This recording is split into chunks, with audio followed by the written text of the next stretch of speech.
Iran যুদ্ধে America এবং Israel এই মুহূর্তে পরাজয়ের পথে। যদি ইসরায়েল এবং আমেরিকা আরো বিপদের দিকে এগিয়ে যায় তাহলে শেষ পর্যন্ত কি ইরানের উপরে আমেরিকা এবং ইসরায়েল পরমাণু বোমার ব্যবহার করবে? এই একটি প্রশ্ন আমাদেরকে এই মুহূর্তে দারুণভাবে বিচলিত করছে। সত্যি সত্যি কি ইরানের তেহরান শহর ইসরায়েলের ছোড়া পরমাণু বোমাতে নিঃশেষ হয়ে যাবে? যেভাবে ইরান আমেরিকা এবং ইসরায়েলকে প্রত্যাঘাত করছে, গোটা মধ্যপ্রাচ্যে ইতিমধ্যেই সামরিক ঘাঁটি গুড়িয়ে গেছে আমেরিকার। ইসরায়েলের তেল আবিব হাইফা শহর, আমেরিকার বিখ্যাত যুদ্ধজাহাজ ইউএসএস আব্রাহাম লিঙ্কন ইতিমধ্যেই ইরানের ছোড়া ব্যালিস্টিক মিসাইলে বিধ্বস্ত। ইসরায়েল এবং আমেরিকার যে যৌথ বাহিনী, তার করুণ দশা হয়েছে মধ্যপ্রাচ্যে। তার আধিপত্যকে বজায় রাখার জন্যে ইসরায়েল এবং আমেরিকা, যাদের নিষ্ঠুরতার কোনো সীমা পরিসীমা নেই, যারা নিষ্ঠুরতা এবং নৃশংসতায় পৃথিবীর সমস্ত ইতিহাস ভেঙেছে, যাদের কাছে এই মুহূর্তে আন্তর্জাতিক আইন খেলনা পুতুলের থেকেও ঠুনকো, সেই রাষ্ট্রকে কি আন্তর্জাতিক আইনের ভয় দেখিয়ে পরমাণু অস্ত্রের ব্যবহার থেকে আটকে রাখা যাবে? সাম্প্রতিক সময়ে ইসরায়েল রাষ্ট্র গাজাতে কয়েক হাজার MK-84 GBU-31 বোমা তারা নিক্ষেপ করেছে। 1945 সালে জাপানে হিরোশিমা এবং নাগাসাকি শহরে আমেরিকা প্রথমবারের মতো পৃথিবীতে অ্যাটম বোম ব্যবহারের যে কুনজির স্থাপন করেছিল, সেই বোমা যতখানি শক্তিশালী ছিল তার থেকে অনেক গুণ শক্তিশালী বোমা ইতিমধ্যেই গাজা ভূমিতে ফেলেছে ইসরায়েলের IDF সেনা। সাম্প্রতিক আন্তর্জাতিক যুদ্ধের সমস্ত নিয়মকে ভেঙে আরো একবার ইসরায়েল লেবাননের বেইরুট শহরে হোয়াইট ফসফরাস ব্যবহার করেছে। যে মানুষের গায়ে এই হোয়াইট ফসফরাস পড়বে সেখানে 840 ডিগ্রি সেন্টিগ্রেড তাপমাত্রা তৈরি হবে, ফলে মানুষের শরীরে পড়লে মুহূর্তের মধ্যে বাষ্প হয়ে যাবে মানুষের দেহ। যুদ্ধের আন্তর্জাতিক আইনে এই হোয়াইট সালফার ব্যবহার করা অত্যন্ত বড় অপরাধ। ইসরায়েল কোনোদিনই আন্তর্জাতিক আইন, আন্তর্জাতিক অপরাধের কোনো সীমানা সে রক্ষা করেনি। তাই স্বাভাবিকভাবে এখন আমাদের মনে প্রশ্ন উঠছে, প্রত্যেককে পীড়িত করছে এই প্রশ্ন, আরো বেকায়দায় যদি ইসরায়েল পড়ে, আমেরিকা যদি আরো নাস্তানুবাদ হয় মধ্যপ্রাচ্যে, তাহলে কি মিলিতভাবে তারা ইরানের উপরে একাধিক পরমাণু বোমার ব্যবহার করবে? ইরানকে কি তারা সম্পূর্ণরূপে ধ্বংস করে দেবে, যাতে আর কোনোদিন মধ্যপ্রাচ্যে তাদের তেল লুটে কোনো সমস্যা না হয়, কোনো প্রতিবাদী কণ্ঠস্বর যেন এই পশ্চিম এশিয়ায় না থাকে, ইসরায়েল যাতে অনায়াসে গোটা মধ্যপ্রাচ্যে তার সাম্রাজ্য গড়ে তুলতে পারে, সেই বিষয়কে নিশ্চিত করতে গিয়ে সত্যি সত্যি কি পরমাণু বোমার ব্যবহার হতে যাচ্ছে? চলুন আজকের এই আলোচনায় আমরা বুঝে নেওয়ার চেষ্টা করি সত্যি সত্যি এই যুদ্ধের অভিমুখ কি শেষ পর্যন্ত কি পরমাণু বোমার দিকেই? এই ইরানের সঙ্গে আমেরিকা ইসরায়েল যুদ্ধ শুরু করবার পরেই 4 তারিখে আমেরিকা ডুমসডে নামক একটি পরমাণু মিসাইল বোমা বিস্ফোরণ করেছে আমেরিকাতে। তারা সফলভাবে আরো একবার, যে পরমাণু বোমার পরীক্ষা করা সম্পূর্ণ নিষিদ্ধ আন্তর্জাতিক আইনে, NPT নিয়ম অনুযায়ী পৃথিবীর কোনো রাষ্ট্র পরমাণু বোমার পরীক্ষা করতে পারে না, সেই আইনকে বুড়ো আঙুল দেখিয়ে আমেরিকা 4 তারিখেই তারা যেহেতু পারমাণবিক মিসাইল ডুমসডের সফল পরীক্ষা করেছে, আর এই পরীক্ষা করবার পরই গোটা পৃথিবীতে নতুন করে গুঞ্জন শুরু হলো, হঠাৎ কেন আমেরিকা এই সময়েই এই পারমাণবিক মিসাইলের পরীক্ষা করছে? তাহলে কি আমেরিকা প্রস্তুতি নিচ্ছে শেষ পর্যন্ত ইরানে পরমাণু বোমা ফেলার জন্য? তবে আমাদের অভিমত, যদিও ডোনাল্ড ট্রাম্প মোস্ট আনপ্রেডিক্টেবল, তাকে আগে থেকে বোঝা বড় দুষ্কর, এই মুহূর্তে পৃথিবীর কোনো বিশেষজ্ঞই ডোনাল্ড ট্রাম্পের মাইন্ড রিড করতে পারছে না। তবুও একথা খুব জোর দিয়ে বলা যায়, বর্তমান পৃথিবীতে যুদ্ধের ক্ষেত্রে পরমাণু বোমার ব্যবহার হওয়া ভীষণ শক্ত। বিশেষ করে ডোনাল্ড ট্রাম্প বা আমেরিকার রাজনীতি এই মুহূর্তে যে জায়গায় দাঁড়িয়ে আছে, মার্কিন সাম্রাজ্য সুতোতে ঝুলছে। এই মুহূর্তে আমেরিকার পক্ষে ইরানের ওপরে পারমাণবিক হামলা করা অত্যন্ত কঠিন, প্রায় অসম্ভব একথা বলে রাখা যায়। কারণ ইতিমধ্যেই ইরানে অনৈতিক বিনা প্ররোচনায় হামলা করার পর গোটা আমেরিকাতেই, এমনকি আমেরিকার সেনেটেই দোনাল্ড ট্রাম্প এমনভাবে প্রশ্নবিদ্ধ হচ্ছেন, জর্জরিত হচ্ছেন যেভাবে, তার উপরে ক্লড AI এর ব্যবহার করে ইরানের মিনাব অঞ্চলের যে 165 জন নিরীহ 8 থেকে 12 বছর বয়সী ছাত্রীদের খুন করেছে আমেরিকা, সেই খুনের ভূত এখন আমেরিকাকে তাড়িয়ে নিয়ে বেড়াচ্ছে, ডোনাল্ড ট্রাম্পকে পাগল করে দিচ্ছে। কারণ আমেরিকার মাটিতে দাঁড়িয়ে ডোনাল্ড ট্রাম্প এই প্রশ্নের উত্তর দিতে হিমশিম খাচ্ছেন। কখনো বলছেন ইরান নিজেই খুন করেছে, কখনো বলছেন জানি না। এই প্রশ্নের উত্তর ডোনাল্ড ট্রাম্পকে দিতেই হবে আমেরিকায়, নতুবা তার জন্য ভয়ঙ্কর বিপদ অপেক্ষা করছে। এই জায়গায় দাঁড়িয়ে ডোনাল্ড ট্রাম্প, যদিও তিনি আমেরিকার মিলিটারি ডিক্টেটর, তার উপরে আমেরিকার আইন চলে না। আমেরিকার সংবিধান আমেরিকার রাষ্ট্রপতিকে মিলিটারি বিষয়ে, সামরিক বিষয়ে সর্বাধিনায়ক বানিয়ে রেখেছে। তিনি চাইলেই যে কোনো চূড়ান্ত সিদ্ধান্ত আইনগতভাবে নিতে পারেন। তিনি জবাবদিহি করতে বাধ্য নন কংগ্রেসের কাছে, সেনেটের কাছে। তারপরেও বলা যায় আমেরিকার সাম্রাজ্যের ভবিষ্যতের কথা চিন্তা করে ডোনাল্ড ট্রাম্প এই মুহূর্তে ইরানে পারমাণবিক বোমা ব্যবহার করতে পারবেন না।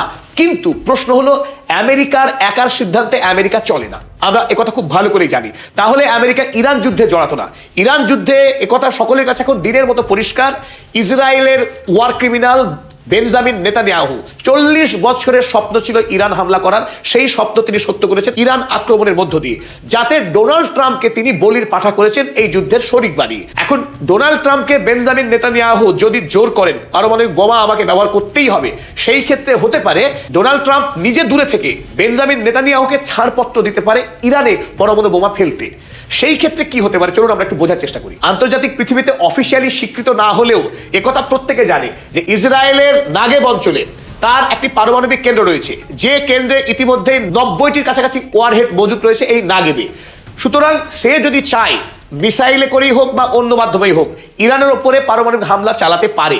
কারণ আমরা আগেই বলেছি ইসরায়েলের কাছে আন্তর্জাতিক আইন বলে কিছু হয় না। তার যদি মনে হয় যে মধ্যপ্রাচ্যে স্থায়ী সাম্রাজ্য গড়ে তোলবার জন্য ইরান একমাত্র বাধা, সুতরাং ইরানকে ধ্বংস করতে সে এতদূর যেতেই পারে। কিন্তু সত্যি সত্যি যদি ইসরায়েল রাষ্ট্র পারমাণবিক বোমার ব্যবহার করে তাহলে গোটা ইরান দেশ ধ্বংস হয়ে যাবে। সেদিক থেকেও বলা যায় একথা একেবারে অসম্ভব। ইরান একটি সুবৃহৎ দেশ এবং ইতিমধ্যেই ইরান একথা খুব ভালো করেই জানে তার কাছে কি কি চ্যালেঞ্জ আসতে পারে। তাই ইতিমধ্যেই ইরান যুদ্ধের, সমস্ত রকম যুদ্ধের, এমনকি পারমাণবিক অস্ত্রেরও যদি প্রয়োগ হয় সেই ক্ষেত্রে ইরান কিভাবে মোকাবেলা করবে তারও একটি পূর্ব প্রস্তুতি নিয়ে রেখেছে ইরান। তো ইরানের যে শহর রয়েছে ছোট বড় সমস্ত শহরকে 1 বোমা বা 10 বোমা মেরে ধ্বংস করা সম্ভব নয়। মাটির তলে এবং পাহাড়ি অঞ্চলে গোটা দেশে টানেল কেটে ইতিমধ্যেই IRGC বৃহৎ এবং ব্যাপক যুদ্ধের প্রস্তুতি নিয়ে রেখেছে। সুতরাং যদি ইসরায়েল পারমাণবিক বোমা হামলা করেও ইরানের যদি 50 লক্ষ মানুষেরও মৃত্যু হয় তারপরেও ইরান ধ্বংস হবে না। ইরান তার কাছে থাকা ইতিমধ্যেই 400 কেজি যে 60% এনরিচড ইউরেনিয়াম রয়েছে সেই ইউরেনিয়ামকে বোমা বানিয়ে ফেলবে, হয়তো বা বানাচ্ছে কিংবা বানিয়ে ফেলবে। পরবর্তীকালে এই ক্ষুদ্র ইসরায়েল রাষ্ট্রকে পৃথিবীর মানচিত্র থেকে মুছে ফেলতে খুব বেশি সময় নেবে না IRGC বলেই আমাদের মতামত। কারণ তার কাছে এখনো পর্যন্ত মিসাইল লঞ্চিং এর যে পরিকাঠামো রয়েছে এবং তার কাছে যে শক্তিশালী ওয়ারহেড ক্যারি করার মতো যে মিসাইল ইতিমধ্যে খোররাম শাহের ফাতা 1, ফাতা 2, ইমাদ, তার মতো যে শক্তিশালী মিসাইল রয়েছে সেই মিসাইলগুলোকে ওয়ারহেড ক্যারি করে গোটা ইসরায়েলকে ধ্বংস করতে IRGC খুব একটা সময় লাগবে না।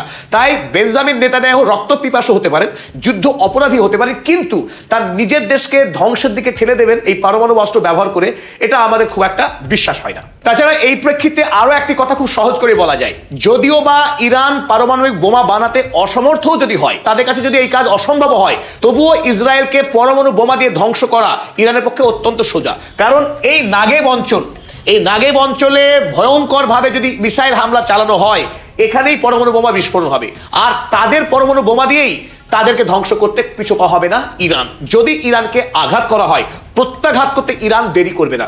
আমরা ইতিমধ্যে দেখেছি যখনই ইরানের ব্যাংকে হামলা হয়েছে তৎক্ষণাৎ মধ্যপ্রাচ্য থেকে আমেরিকার সকল ব্যাংকে বন্ধ করে দিয়েছে। যখনই ইরানে ওয়াইল ফিল্ডে হামলা করেছে ইসরায়েল, ঠিক সেই দিনই হাইফার একাধিক তৈল শোধনাগারে হামলা করেছে ইরান।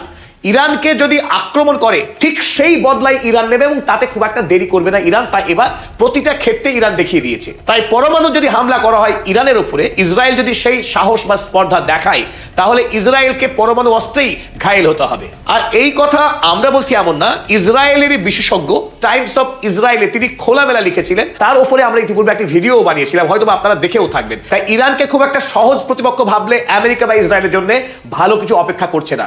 2 দিন আগে আমেরিকার FBI থরথর করে কাঁপতে শুরু করেছিল একটি খবরে। আমেরিকার FBI তদন্ত করে দেখেছিল যে ইরান তারা ইতিমধ্যে একটি বড় সড়ো পরিকল্পনা করছে আমেরিকার ক্যালিফোর্নিয়া শহরে ড্রোন হামলা চালাবার। এই শাহিদ ড্রোন 2000 কিলোমিটার দূরের বস্তুকে আঘাত হানতে পারে। যদিও ইরান থেকে আমেরিকার দূরত্ব 2000 কিলোমিটারের অধিক, কিন্তু ইরান আমেরিকার পার্শ্ববর্তী অঞ্চলে গিয়ে সরাসরি ক্যালিফোর্নিয়া শহরের সিলিকন ভ্যালিতে ব্যাপকভাবে মিসাইল এবং ড্রোন হামলা করার পরিকল্পনা করছে বলে আমেরিকার ইন্টেলিজেন্সের কাছে খবর ছিল। পুরো ক্যালিফোর্নিয়া শহরে রেড অ্যালার্ট জারি করেছিল আমেরিকা এই আশঙ্কাকে সামনে রেখে। গোটা ক্যালিফোর্নিয়া শহর এখনো পর্যন্ত ওয়ার্নিং এই রয়েছে। The FBI warned police departments in California in recent days that Iran could retaliate for American attacks by launching drones at the west coast. সুতরাং আমেরিকা এখনো ইরানের হুমকি থেকে নিরাপদে নেই। তাই যে দেশ আমেরিকাকে ড্রোন হামলা চালাবার পরিকল্পনা করতে পারে সেই দেশ আমেরিকাকে নিউক্লিয়ার হামলা করবে না এ কথা বলা কিন্তু ধৃষ্টতা হবে। তাই যদি ইরানের গায়ে হাত দেওয়া হয় ইরান আমেরিকাকেও ছেড়ে কথা বলবে না। আর এই জায়গায় আমেরিকা সব থেকে দুর্বল। আমেরিকার উপরে কেউ নিউক্লিয়ার হামলা করুক এটা আমেরিকা কোনোভাবেই চাইবে না, তাহলে তার দেশ তার সভ্যতা পুরো গুড়িয়ে যাবে। তাই আমেরিকা আগভাগ ইরানের উপরে সে পারমাণবিক হামলা চালাবে বর্তমান সময়ে দাঁড়িয়ে, যখন ইরান ইতিমধ্যে আমেরিকাকে চমকিয়ে দিয়েছে তার অসম্ভব মিসাইল শক্তিতে, তার অসম্ভব সামরিক দক্ষতাতে।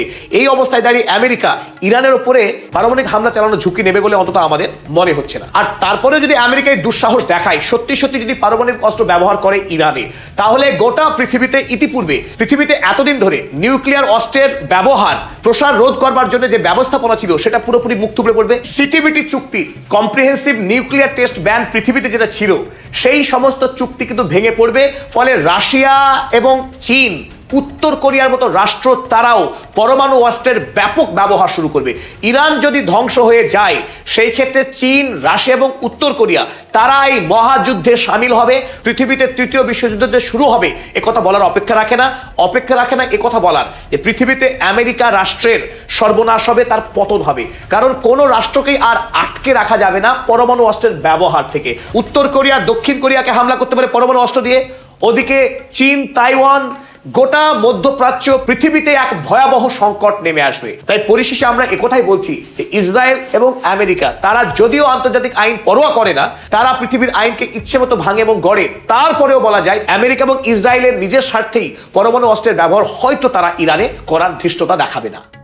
আমেরিকার প্রেসিডেন্ট ডোনাল্ড ট্রাম্প আর ইসরায়েলের প্রধানমন্ত্রী বেনিয়ামিন নেতানিয়াহু পাগল হয়ে গেছে এবং হতাশ হয়ে গেছে। তারা কি করবে এটি এখন বুঝে পাচ্ছে না। আমি আপনাদেরকে কয়েকটি বিষয় অবগত করছি। আজকে 3 ঘন্টা আগেও একটি ভিডিও করেছিলাম, আপনাদেরকে বলেছিলাম যে ইরান আজকে কুদস যে দিবসটা ছিল তাদের কুদস দিবসের পর তারা যেভাবে মিসাইলসের বৃষ্টির মতো করে হামলা করেছে ইসরায়েলের উপরে, এতে ক্ষুব্ধ হয়ে ক্ষিপ্ত হয়ে নেতানিয়াহু তো বেঁচে আছে কিনা এটা যদিও একটা বিতর্কিত বিষয় হয়ে দাঁড়িয়েছে, এ নিয়েও একটু পরে আমি বলছি।